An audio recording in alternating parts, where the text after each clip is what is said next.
నార్మల్గా ఒక turmeric powder ఏదైతే ఉంటుందో 1 ఆర్ 2 టీ స్పూన్స్ తీసుకొని ఒక ప్యాన్లో వేసి దానికి ఒక మైల్డ్ హీట్ ఇచ్చి దాని నుంచి వచ్చిన ఫ్యూమ్స్ ఏవైతే ఉంటాయో దాన్ని పీల్చుకోవడం వల్ల చాలా వరకు ఈ సరౌండింగ్ పార్ట్లో ఏదైతే మనకు ఇరిటేట్ ఫ్యాక్టర్ లాగా ఉంటుందో ఈ మార్నింగ్ డస్ట్ ఉండడం కానీ లేదు అనుకుంటే ఎక్కువ ఈసినోఫీలియా కండిషన్ ఉండే వాళ్ళు ఇది ఎర్లీ మార్నింగ్ స్నీజింగ్ ట్రిగర్ చేస్తూ ఉంటాయి.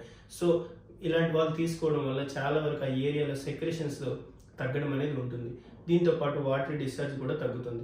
ఒకవేళ ఇలా తీసుకోవడం చాలా ఘాటుగా అనిపిస్తే 1 టీ స్పూన్ ఆఫ్ గీ కూడా యాడ్ చేసుకొని ఆ ఫ్యూమ్స్ని రోజువారీలో ఒక 3 నుంచి 4 సార్లు కానీ లేదంటే ఎర్లీ మార్నింగ్ లేచిన వెంటనే ఒక్కసారి అయినా సరే తీసుకోగలిగితే చాలా వరకు రెడ్యూస్ అయ్యే ఛాన్సెస్ ఎక్కువగా ఉంటాయి.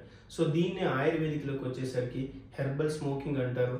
ఇది చాలా వరకు ఒక 7 నుంచి 8 డేస్ కంటిన్యూగా చేయడం వల్ల చాలా వరకు ఈ ఏదైతే స్నీజింగ్ ఉంటుందో తగ్గుముఖం పట్టే ఛాన్సెస్ ఉంటాయి. సో దీంతో పాటు నెక్స్ట్ వచ్చేసరికి మనకి తమలపాకు ఏదైతే తమలపాకు ఉంటుందో 1 ఆర్ 2 తమలపాకులు బాగా క్రష్ చేసి దాన్ని పేస్ట్ కానీ జ్యూస్ లాగా చేసుకొని దానికి ఒక 1/2 టీ స్పూన్ తేనె యాడ్ చేసుకొని దాన్ని ఎర్లీ మార్నింగ్ ఆఫ్టర్ బ్రష్ తర్వాత తాగగలిగితే చాలా వరకు ఈ డిశ్చార్జ్ అనేది తగ్గుతూ ఉంటుంది. ఇది ఈ మార్నింగ్ స్నీజింగ్లోనే కాదు, దాంతోపాటు కోల్డ్ కానీ ఎక్కువ కాఫ్ ఉండేవాళ్ళు, అప్పుడప్పుడు అలర్జీ ప్రాబ్లమ్స్ ఉండేవాళ్ళు, ఇలాంటి వాళ్ళకు కూడా ఇది చాలా వరకు ఎఫెక్టివ్గా వర్క్ చేస్తుంది.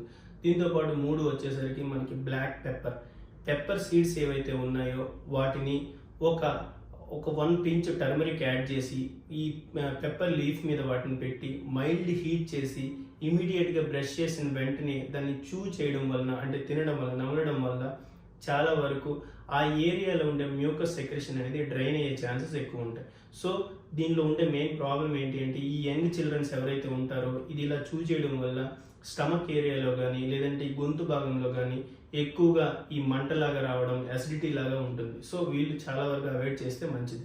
దీంతో పాటు మనకి మొరింగా అంటే మునగాకులు తీసుకొని ఒక పిడికిన మునగాకులు తీసుకొని దానికి గార్లిక్ 2-3 పైన పొట్టు తీసి దాన్ని యాడ్ చేసి బాగా క్రష్ చేసి దాన్ని ఒక క్లాత్లో కట్టి ఆ స్మెల్ని ఎక్కువగా పీల్చుకుంటూ ఉంటే కంటిన్యూగా రోజు వరకు 3 సార్లు 4 సార్లు కంటిన్యూగా తీసుకుంటూ ఉంటే ఈ ఏరియాలో ఉండే మ్యూకస్ ఏదైతే ఉంటుందో చాలా వరకు డ్రైన్ అయ్యి ఈ early morning sneezing and water discharge అనేది తగ్గే ఛాన్సెస్ ఉంటాయి.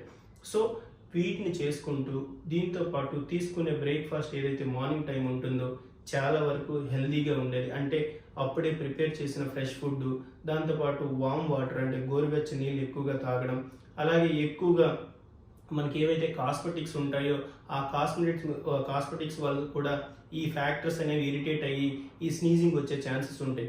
అలాంటివి ఏమైనా ఉంటే దాన్ని లిస్ట్ చేసి దాన్ని అవాయిడ్ చేసుకోగలిగితే చాలా వరకు ఈ ఎర్లీ మార్నింగ్ స్నీజింగ్ నుంచి బయటపడవచ్చు.